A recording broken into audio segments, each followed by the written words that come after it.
Shalom, selamat pagi semuanya. Bersyukur, berterima kasih pada Tuhan. Kalau pagi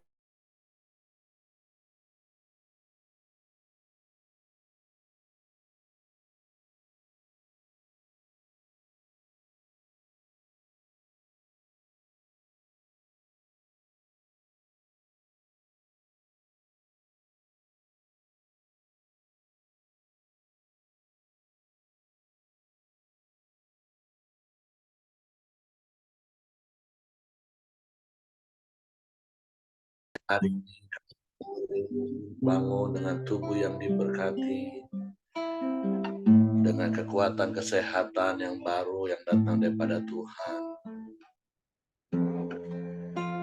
Kami bersyukur kami boleh datang menghampiri tahta kasih karunia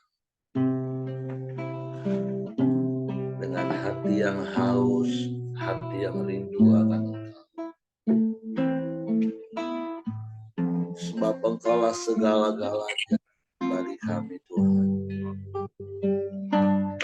Tidak ada yang lain selain Engkau yang kami rindukan dan kami nanti-nantikan.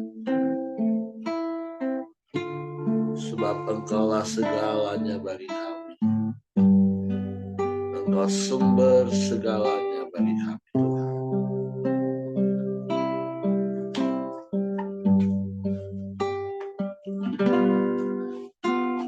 Seperti rusa rindu sungaimu, jiwaku rindu Engkau. Kaulah Tuhan rasa hatiku ku rindu menyembahmu.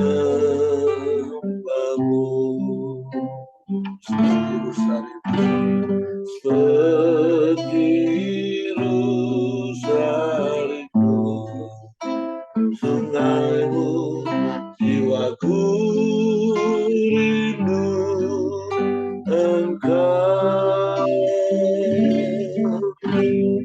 Kaulah Tuhan hasrat hatiku ku rindu menyembahmu. Engkau kekuatan dan perisaiku, kepadamu ragu berserah.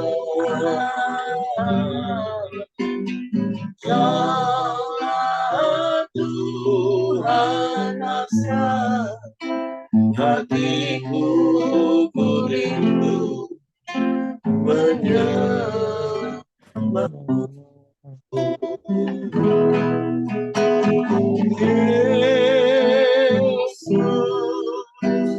Yesus, kau berarti bagiku. Oh Yesus, Yesus, kau segalanya bagiku.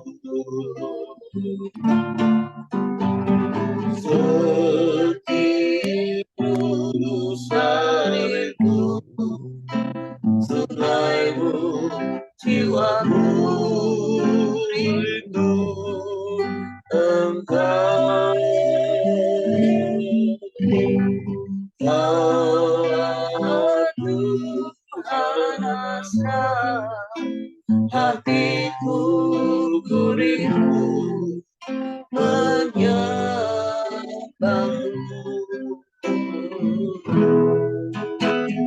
Engkau kekuatan dan perisaiku, kepadamu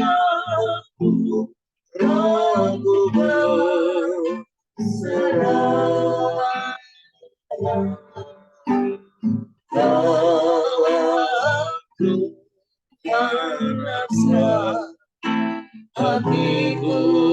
Ku rindu menyamamu.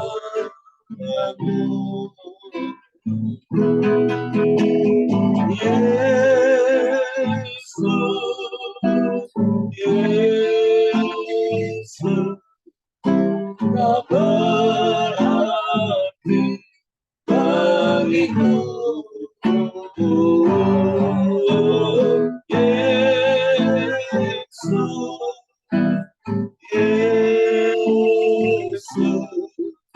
Kau segalanya bagiku.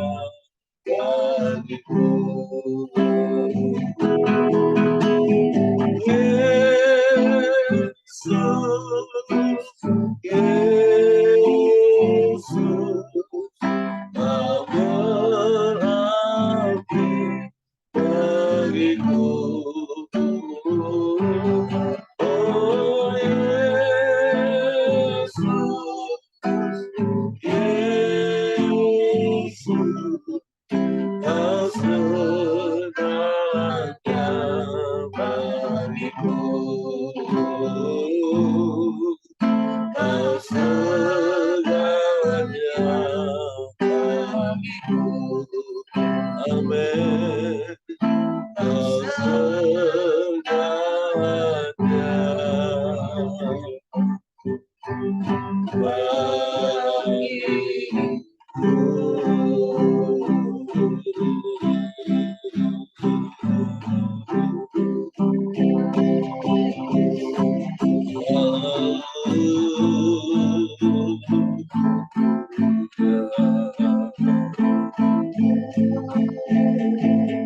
segalanya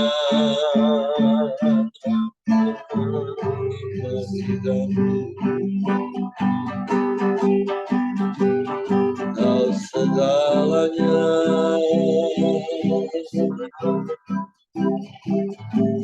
bagi kami Tuhan. Kami menyembah,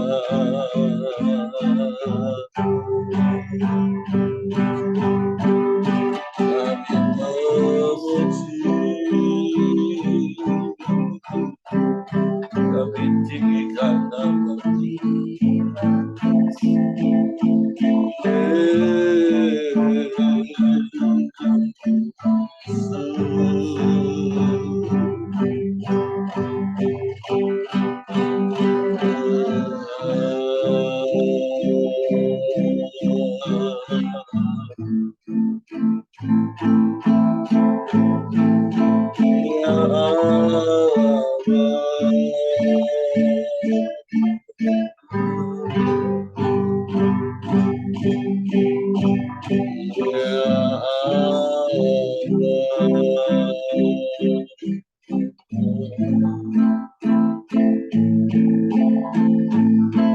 kami menyembah,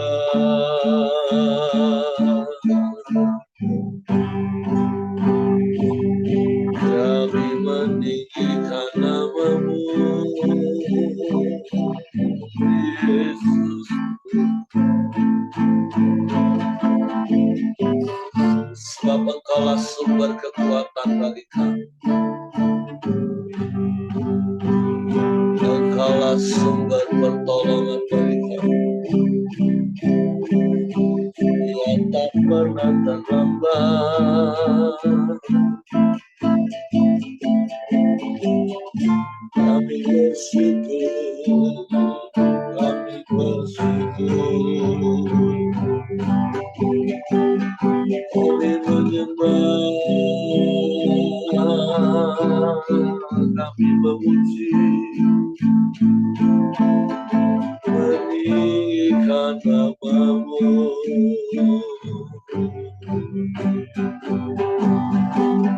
Yesus,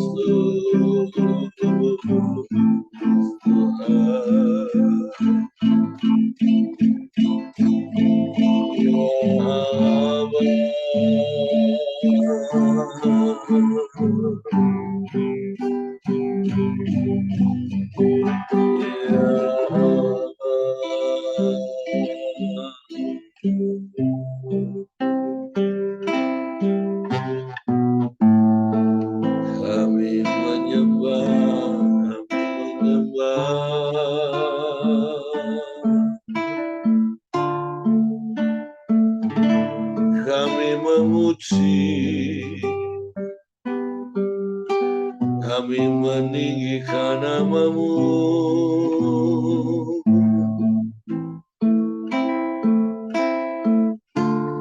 Kami muliakan Engkau.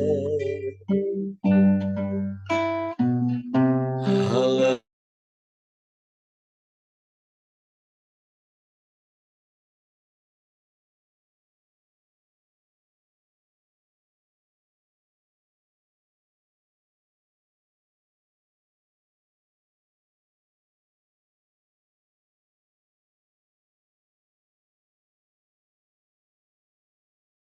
Hanya kepada kami percaya, Tuhan. Hanya kepadamu kami percaya. Sebab itu kami terus menanti-nantikan-Mu, menaruh harap dan percaya kami hanya kepadamu. Sebab hanya Engkau satu-satunya, Engkau sumber segalanya bagi kami, Tuhan. Sebab tidak ada yang lain, tidak ada yang sama seperti-Mu. Hanya Engkau, hanya Engkau. Sebab itu kami mau terus tinggal di dalam-Mu, Tuhan. Sebab kami aman di dalam-Mu, kami tenang di dekat-Mu. Haleluya, haleluya, haleluya, haleluya, haleluya. Terpujilah nama-Mu, terpujilah nama-Mu. Kami menyembah, kami menyembah, kami tinggikan Engkau. Allah yang baik, sungguh baik, sangat baik.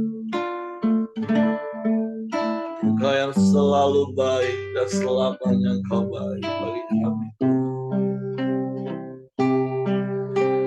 Haleluya, haleluya. Terpujilah nama-Mu, terpujilah nama-Mu. Syukur bagi-Mu, syukur.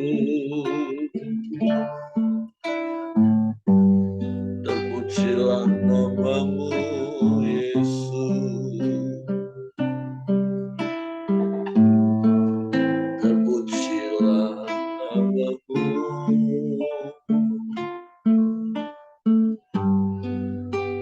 Tiada yang lain selain Engkau, Tuhan.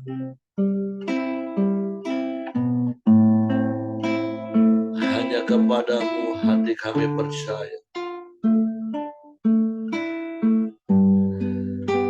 Tiada yang lain selain Engkau, Tuhan. Engkau yang mendengar setiap seruan doa kami. Engkau yang melawat seluruh hidup kami. Sebab itu kami mau terus percaya hanya kepadamu. Dan mempercayakan seluruh hidup kami ke dalam tangan-Mu. Sebab kami aman di dalam-Mu, Tuhan. Kami tenang di dekat-Mu.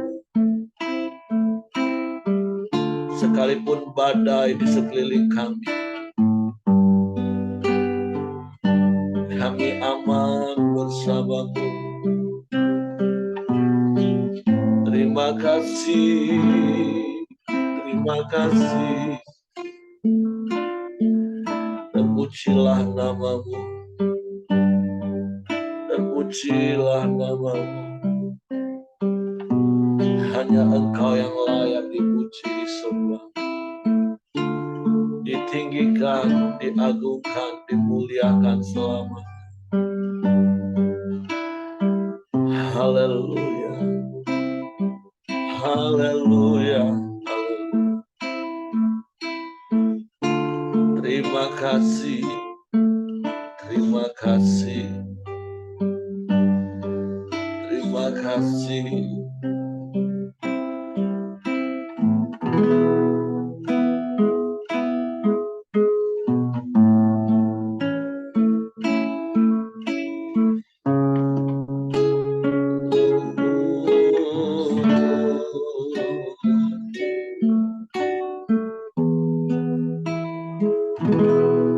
Tiada yang seperti Engkau,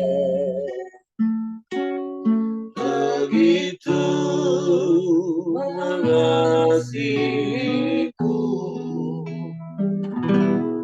Kau Tuhan selalu menjawab semua seru doaku. Tiada yang seperti Engkau, begitu mengasihiku. Kau Tuhan sanggup melawan seluruh kehidupanku. Aku percaya Tuhanku ajaib. Kau turun tangan memulihkanku.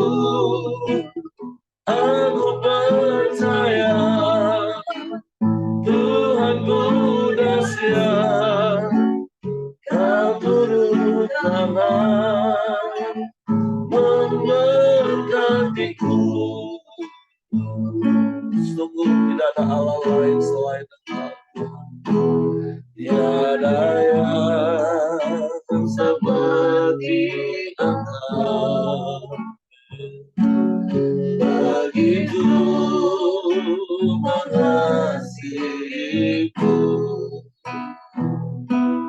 Kau Tuhan selalu menjawab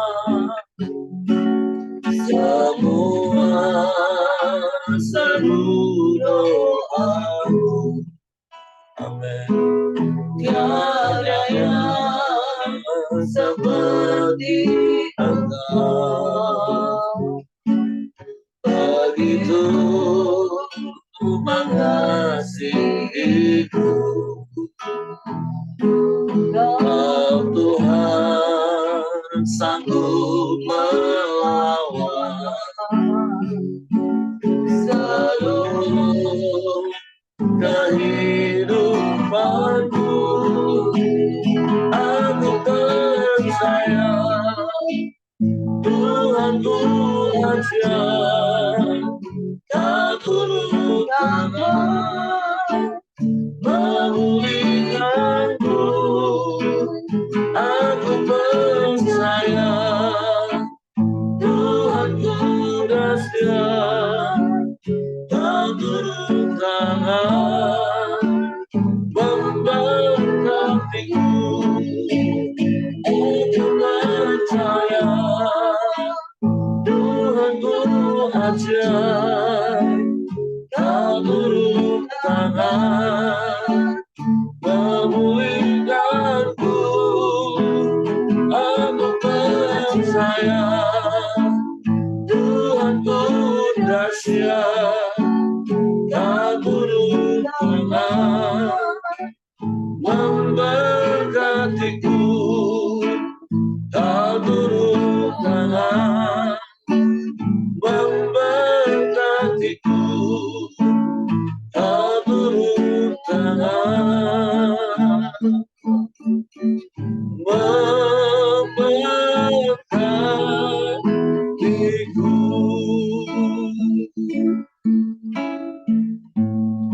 pujian ini menjadi pengakuan kami di hadapan hadirat-Mu pagi ini.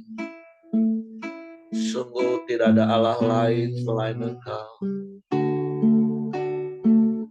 Tidak ada yang sama seperti-Mu yang begitu mengasihi kami. Yang menerima kami apa adanya. Tidak mengingat-ingat salah dan dosa kami. Tapi Kau tunjukkan kasih karunia-Mu senantiasa dalam hidup kami. Engkau yang melayakan kami, memanggil-Mu ya Aba, ya Bapa. Bahkan Engkau yang melawat seluruh hidup kami, mendengar semua doa kami. Dan pertolongan-Mu tak pernah terlambat bagi kami, Tuhan. Untuk kami bersyukur dan kami bangga punya Bapa yang seperti itu.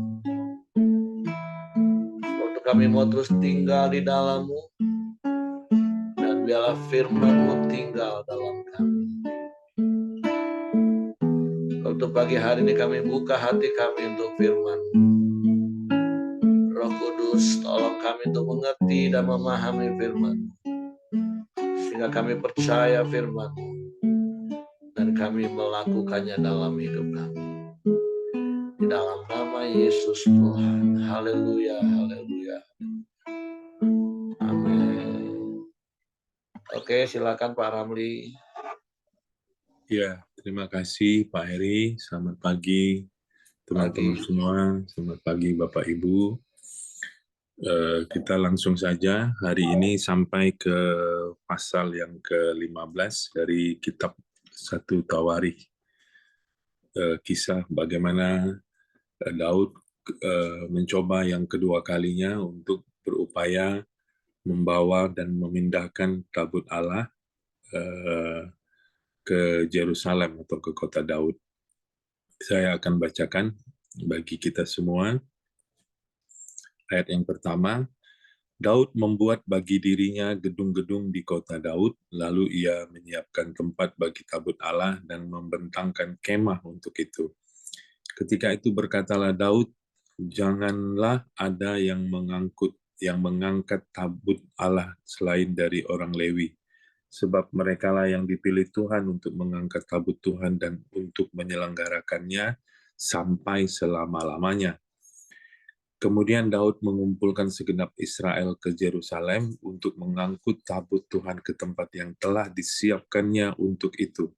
Daud mengumpulkan Bani Harun dan orang Lewi, dan Bani Kehat Uriel, seorang pemimpin, dan saudara-saudara sepuaknya 120 orang, dan dari Bani Merari Asaya, seorang pemimpin, dan saudara-saudara sepuaknya 220 orang, dari Bani Gerson Yoel, seorang pemimpin, dan saudara-saudara sepuaknya 130 orang, dari Bani Elsafan Semaya, seorang pemimpin, dan saudara-saudara sepuaknya 200 orang, dari Bani Hebron Eliel, seorang pemimpin, dan saudara-saudara sepuaknya 80 orang, dari Bani Uziel Aminadab, seorang pemimpin, dan saudara-saudara sepuaknya 112 orang.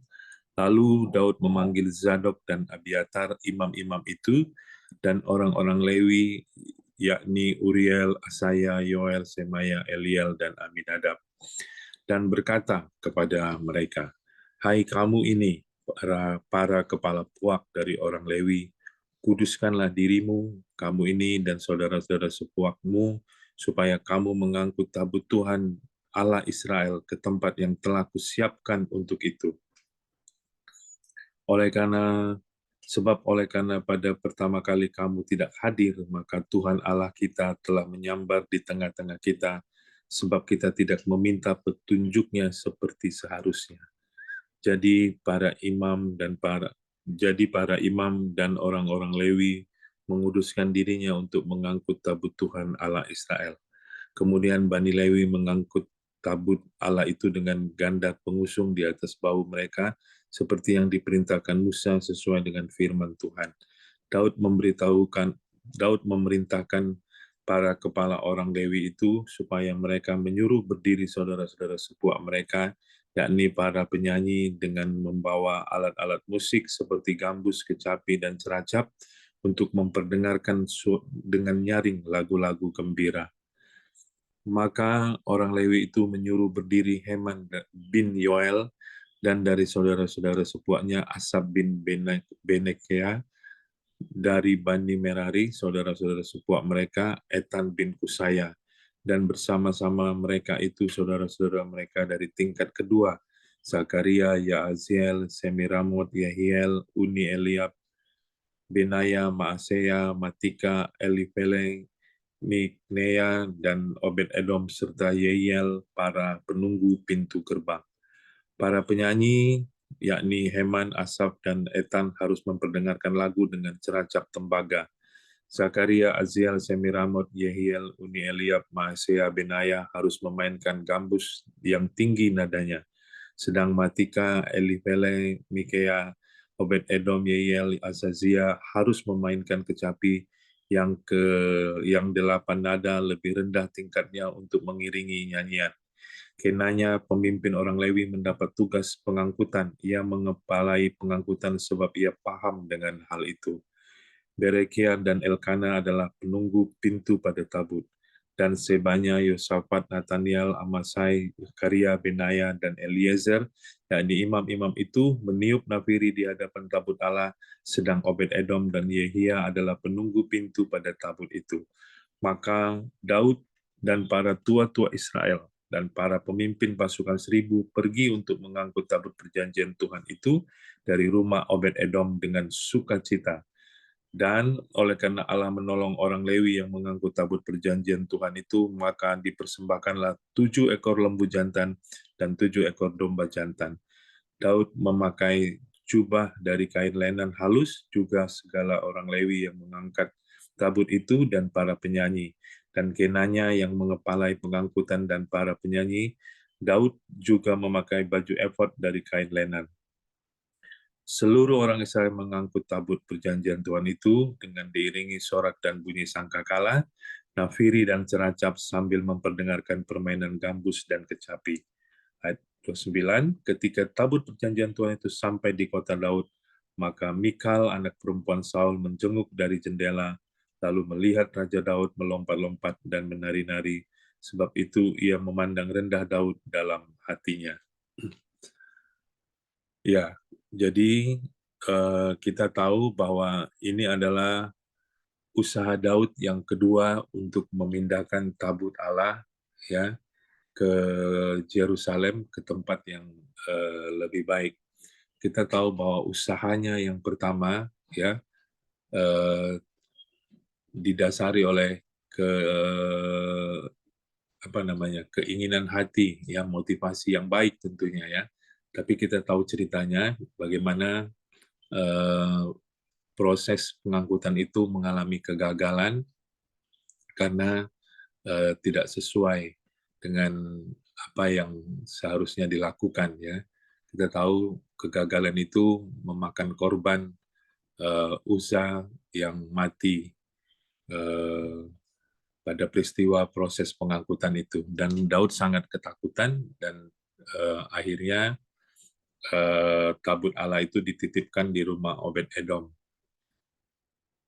Dan ini adalah usaha yang kedua Daud. Nah, kita bisa melihat dari perikop ini bagaimana Daud mempersiapkan dengan sangat detail ya, dengan sangat hati-hati, dengan kembali bertanya kepada Tuhan, petunjuk kepada Tuhan untuk bagaimana proses sebenarnya pengangkutan tabut Allah yang benar ya. Dan di sini tentu kita belajar satu hal yang sangat penting ya, bahwa Daud telah belajar dari kesalahannya ya. Daud pertama kali salah karena mengangkut tabut Tuhan itu dengan kereta yang dibawa oleh sapi yang seharusnya harus digotong oleh imam-imam ya. Daud juga pada yang pertama tidak menyertakan imam-imam Lewi untuk mengangkut tabut Allah tersebut ya. Dan semua itu dia belajar sehingga pada yang kedua ini dipersiapkan dengan begitu baik, dengan begitu rupa ya, dan akhirnya tabut Allah itu berhasil sampai di kota Daud di Yerusalem. Nah, apa yang bisa kita pelajari? Tentu kita bisa belajar bahwa eh, penting sekali bagi kita untuk belajar dari pengalaman-pengalaman masa lalu, ya, belajar dari kesalahan. Saya belajar satu hal, ya, satu statement bahwa memang berbuat kesalahan itu hal yang biasa, tapi belajar dari kesalahan itu adalah hal yang luar biasa, ya. Kenapa? Karena ada banyak juga orang yang melakukan kesalahan yang sama, ya, kebodohan yang sama, tidak pernah belajar dari pengalaman-pengalaman masa lalu atau kesalahan-kesalahan masa lalu. Tapi hari ini dari peristiwa dari perikop ini kita belajar satu hal, ya, bahwa ada banyak pengalaman-pengalaman yang Tuhan izinkan terjadi di dalam kehidupan kita. Seharusnya, ya, pengalaman-pengalaman itu membuat kita seiring dengan waktu, seiring dengan pertambahan usia, membuat kita menjadi pribadi yang lebih baik tentunya, ya, lebih dewasa, ya, lebih bijaksana, ya, lebih lebih baik, lebih berhikmat, ya, di dalam segala hal, ya. Saya ingat di dalam Efesus 4 ayat 15 dikatakan bahwa biarlah kita bertumbuh, ya, di dalam segala hal, ya, ke arah Dia yang Kristus adalah kepala, ya. Kita berharap kita bisa bertumbuh dalam segala hal, dalam hubungan, di dalam hikmat, di dalam kesehatan, di dalam segala hal, ya.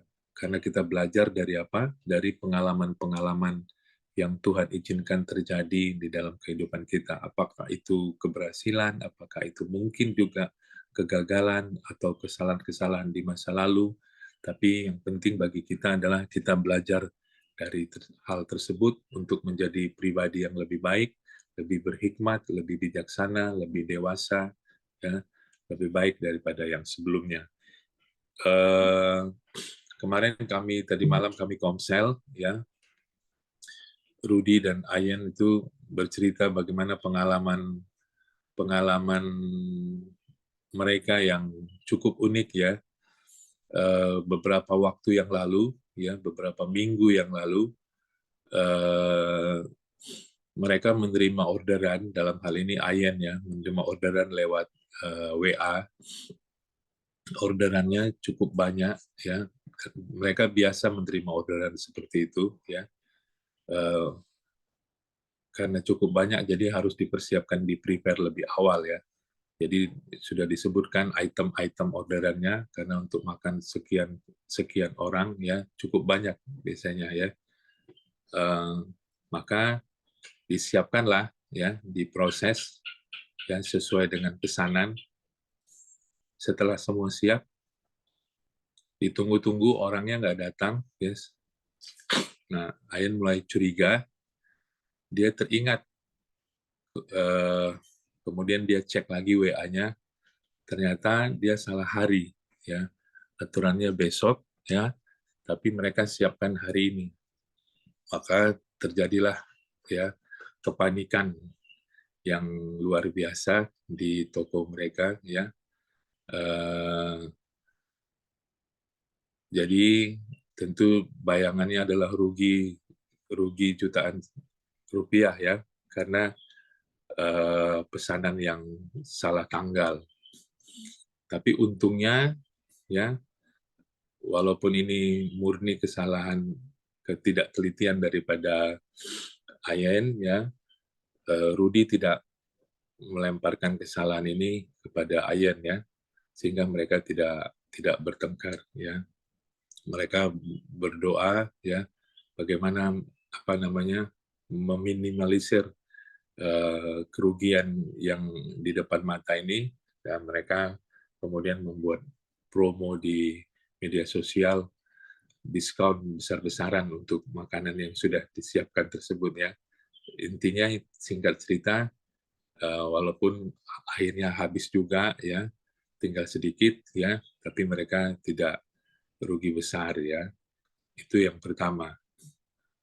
Nah, beberapa minggu kemudian, beberapa hari kemudian, nah, giliran Rudy yang menerima orderan, ya, ada keluarga Wakapolda datang ke Bungung, ya, dan ada orang yang cukup dikenal sama Rudy dan Ayan untuk memesan begitu banyak item. Satu item dipesan 10 apa namanya? 10 tempat, Proporsi, Pak. 10 ya. Eh, karena udah biasa pesan di orang yang sama, langsung ya pagi pesan, langsung sore disiapkan, ya. Begitu juga. Nah, sudah siap semua, kemudian disuruh antar, ya. Waktu suruh antar, orang yang antar, yang menerima ini terkejut, ya, dan dia bilang, saya memang pesan, tapi saya kan belum bilang harinya kapan. Rudi cek lagi, iya betul, rupanya harinya belum dibilang, hanya untuk prepare dan cari estimasi harga saja. Tapi karena udah semangat, Rudi kira pesan pagi, sorenya langsung disiapkan. Ya. Tapi sekali lagi poinnya adalah Ayen tidak menyalahkan Rudi dalam hal ini, walaupun kurang hati-hati. Ya. Jadi semalam Komsel kami belajar apa yang mereka bisa pelajari dari kejadian ini. Yang pertama memang belajar untuk tidak terpancing untuk menyalahkan pasangan, ya, atau menyalahkan orang yang memang kurang teliti dalam hal ini, ya.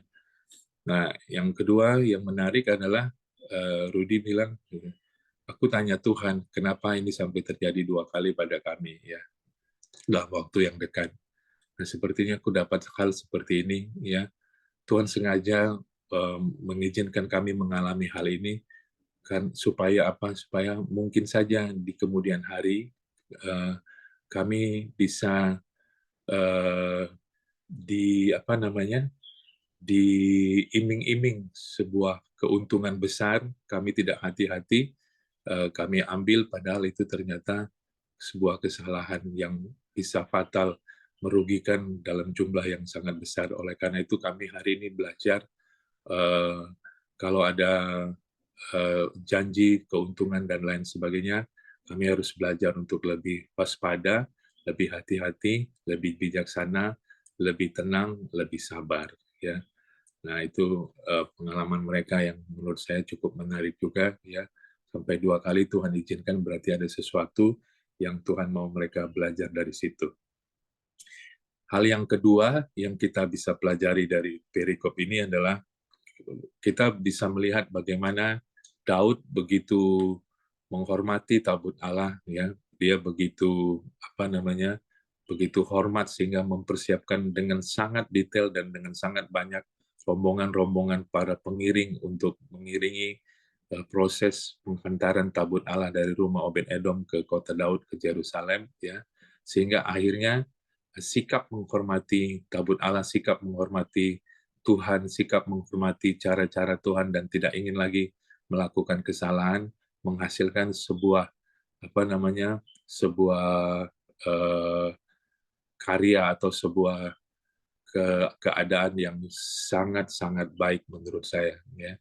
Jadi yang bisa kita pelajari adalah bahwa, ya, sikap menghormati Tuhan atau sikap menghormati kehendak Tuhan di dalam kehidupan kita itu pasti akan membawa perbuatan atau pemberian yang terbaik, ya. Sehingga kita bisa melakukan yang terbaik bagi Tuhan di dalam kehidupan kita. Saya kira 2 hal ini yang bisa saya sharingkan kepada Bapak Ibu dan teman-teman. Mudah-mudahan bisa menjadi berkat bagi kita semua. Saya kembalikan kepada Pak Heri. Tuhan memberkati. Oke, terima kasih untuk Pak Ramli buat sharing firman Tuhan pagi hari ini. Jadi dari apa yang disampaikan Pak Ramli, dari kisah tentang Daud mengangkut tabut Allah untuk kedua kalinya, Kita tentu berkali-kali seperti yang saya katakan, kapan kita bisa menjadi benar, yaitu pada waktu kita sadar kita salah.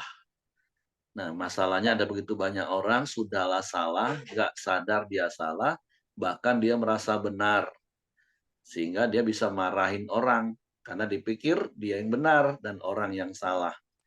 Sama seperti kemarin kita baca, awalnya Daud juga marah, karena dia pikir dia benar, dia pikir dia sudah melakukan yang baik, yaitu mengangkut tabut Allah dari rumah Aminadab untuk dibawa ke Yerusalem. Tapi ternyata kan caranya salah. Nah, sampai akhirnya kita baca 3 bulan Daud baru akhirnya kembali membawa tabut Allah. Tentu sadarnya secara pasti saya tidak tahu kapan Daud sadar bahwa dia sudah melakukan kesalahan, dan akhirnya tentunya kalau orang yang bersalah itu harus bertobat dan mulai lakukan hal yang benar. Dan kemudian dia prepare, panggil semua orang, tentu itu juga butuh waktu. Jadi mungkin saja begitu sadar, ya dia bertobat, tapi dia prepare sampai akhirnya 3 bulan baru dia bawa tabut Allah. Tapi poin pentingnya adalah seperti kisah juga yang Pak Ramli tadi sampaikan tentang Rudi dan Ayen. Ketika ada satu situasi yang ternyata kita salah, ya udah akui saja kesalahan kita, jangan melempar tanggung jawab. Makanya seperti di Camp Pria itu kan ada sesi yang berkata tanggung jawab itu berhenti di sini. Kalau kita salah ya udah kita aja yang ambil tanggung jawab, ya aku salah, minta maaf, aku akan perbaiki. Tapi kan terkadang sejak kecil memang tanpa sadar kita ini sudah terdidik untuk menyalahkan orang.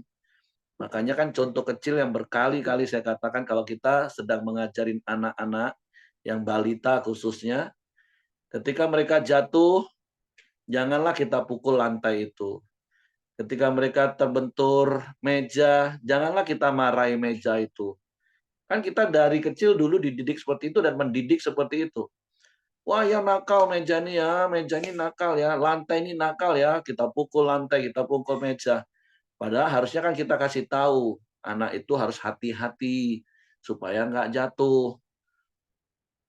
Tapi tanpa sadar kan seringkali memang dari kecil kita udah terbiasa dididik untuk menyalahkan keadaan, menyalahkan orang. Pokoknya kitalah yang benar. Nah, jadi pagi hari ini ayo kita terus mempunyai kesadaran. Kalau kita lakukan kesalahan ya sudah, datang saja pada kasih karunia Tuhan. Atau kalau kita melakukan kesalahan kepada orang, dengan rendah hati kita segera katakan, maaf, aku tadi salah. Dan begitu maaf, berkali-kali saya katakan kalau kita minta maaf itu titik. Jangan maaf itu koma. Sorry ya, aku salah tadi ya, minta maaf ya. Tapi sebenarnya harusnya kamu gini-gini sih. Kan gara-gara kamu lakuin, nah itu namanya nggak tulus, nggak rendah hati. Nah, jadi kalau udah maaf itu titik, iya aku salah, aku mau benar. Karena sekali lagi berkali-kali saya katakan kapan kita bisa jadi benar? Waktu kita sadar kita salah. Nah, jadi itu hal yang kita belajar, rendah hati, tanggung jawab berhenti di sini, jangan menyalahkan orang lain, jangan menyalahkan keadaan, tapi tanggung jawab berhenti di sini dan kemudian lakukan yang benar. Daud awalnya salah mengangkut tabut Allah dengan menaikkan ke sebuah kereta karena dia mau ikutin cara orang Filistin, karena dia pikir itu lebih praktis, lebih mudah, nggak repot, nggak ribet. Tapi kalau itu bukan cara Tuhan, ya jangan lakukan. Sesimpel itu. Jadi hal yang kedua yang seperti Pak Rami tadi katakan, ya mari kita hormat akan Tuhan dengan melakukan hal yang benar. Karena berkali-kali seperti yang saya katakan, apa bukti kehadiran Tuhan dalam hidup kita? Seringkali orang berfokus kepada Allahnya. Nggak salah. Oh, bukti Tuhan hadir dalam hidup kita. Ada hadirat Tuhan buat merinding-merinding. Ya, it's okay saja bagi saya. Atau orang berpikir, oh kalau bukti Tuhan menyertai hidupnya itu terjadi mujizat, ada pertolongan, ada kuasa. Iya nggak salah, karena itu kehadiran Allah dari sisi Allah. Tapi dari sisi kita, apa bukti kehadiran Tuhan dalam hidup kita? Berkali-kali saya katakan, ya kita taat akan firman Tuhan. Itu yang jauh lebih penting. Kalau kita menyadari Tuhan itu hadir dalam hidup kita, ya yuk punya sikap hati yang respect, yang hormat kehadiran Tuhan. Dengan apa? Dengan kita hidup benar, dengan kita hidup sesuai firman. Kita menjauhi apa yang Tuhan tidak suka. Jadi dua hal itu dari apa yang Pak Ramli tadi sampaikan, itu yang saya tambahkan. Jadi mari ketika engkau sadar engkau salah, udah cepat minta maaf, minta ampun, titik, beresin, terus lakukan yang benar. Dan yang kedua, punya sikap hati yang hormat akan Tuhan. Jadi takut akan Tuhan itu kan hormat akan Tuhan. Eulabeia. Jadi itu saja yang saya tambahkan. Terima kasih Pak Ramli. Jadi mari kita praktekkan gaya hidup seperti ini. Karena pasti akan cepat beres. Dan berkali-kali saya katakan mulai dari rumah tangga. Kalau suami kau sadar salah, cepat minta maaf sama istri. Sudah titik, jangan diperpanjang. Istri kalau kau merasa kau salah, ya udah minta maaf. Bahkan sampai level yang saya katakan, kalaupun kita dianggap salah, ya udah minta maaf, selesai. Walaupun kita benar, tapi kalau respon kita salah, ya situasinya jadi salah. Makanya nilai dalam hidup kita kan bukan soal salah atau benar, yang penting respon. Apalagi benar-benar salah. Cepatlah minta maaf dan lakukan yang benar. Oke, terima kasih. Silakan, Heng. Ya, mari kita masuk dalam doa kita. Silakan Billy, nanti ditutup sama Pak Dr. Ramli. Marilah Bapak Ibu kita masuk ke dalam doa. Bapak, ucap syukur dan terima kasih untuk pagi ini Tuhan. Terima kasih atas firman-Mu Tuhan. Baiklah kami selalu rendah hati Tuhan. Menyadari setiap kesalahan apa yang kami perbuat Tuhan. Dan mengambil tanggung jawab itu berhenti kepada kami Tuhan. Terima kasih Tuhan. Baiklah kami juga selalu menghormati firman-Mu Tuhan. Turut serta menjalankan firman-Mu Tuhan. Kami tahu firman-Mu yang paling baik di dalam hidup kami, Tuhan. Setiap kebenaran firman-Mu, Tuhan, memerdekakan hidup kami, Tuhan. Terima kasih, Tuhan. Kami juga berdoa, Tuhan, untuk Pak Ramli yang telah menyampaikan firman-Mu, Tuhan. Biarlah Engkau senantiasa, Tuhan, memberkati keluarganya, Tuhan. Baiknya, Tuhan, pelayanan Pak Ramli, Tuhan, Kau tambah kapasitas pelayanannya, Tuhan. Biarlah, Tuhan, semakin hari semakin diberkati pelayanannya, Pak Ramli Tuhan.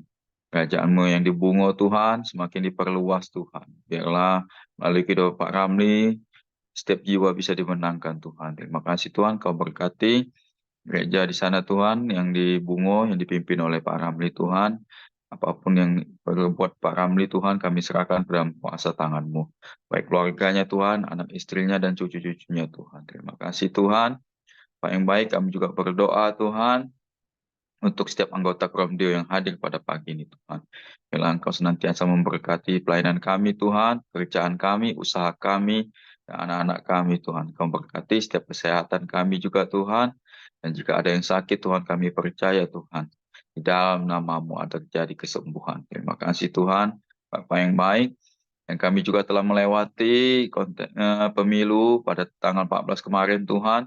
Biarlah Tuhan pemimpin yang terpilih Tuhan. Kami percaya itu pemimpin yang datang daripada-Mu. Ada pemimpin yang takut akan Engkau. Biarlah Indonesia semakin takut akan Engkau, semakin maju Tuhan, semakin damai, dan rakyatnya semakin sejahtera Tuhan. Kami serahkan semuanya ke dalam kuasa tangan-Mu. Dan untuk pemimpin sekarang Tuhan, Pak Jokowi, biarlah di masa-masa akhirnya Tuhan, kami percaya Tuhan, ya, Indonesia di bawahnya semakin sejahtera, semakin maju Tuhan. Kau berkati keluarga presiden kami Tuhan, pemimpin-pemimpin kami Tuhan, hingga jajaran terbawahnya Tuhan. Kami yakin apapun yang mereka perbuat Tuhan, itu datang daripada-Mu. Terima kasih Tuhan. Nah, kali lagi kami mengucap syukur untuk pagi ini Tuhan. Biarlah setiap kegiatan kami pagi ini Tuhan, sampai selama-lamanya Tuhan Kau memberkati selalu. ada roh takut akan Engkau Tuhan, setiap apapun yang kami lakukan. Terima kasih Tuhan, penyertaan-Mu, perlindungan-Mu selalu menyertai kami Tuhan. Marilah kita masuk ke dalam doa Bapa kami. Bapa kami yang ada di surga, dikuduskanlah nama-Mu, datanglah kerajaan-Mu, jadilah kehendak-Mu di bumi seperti di surga.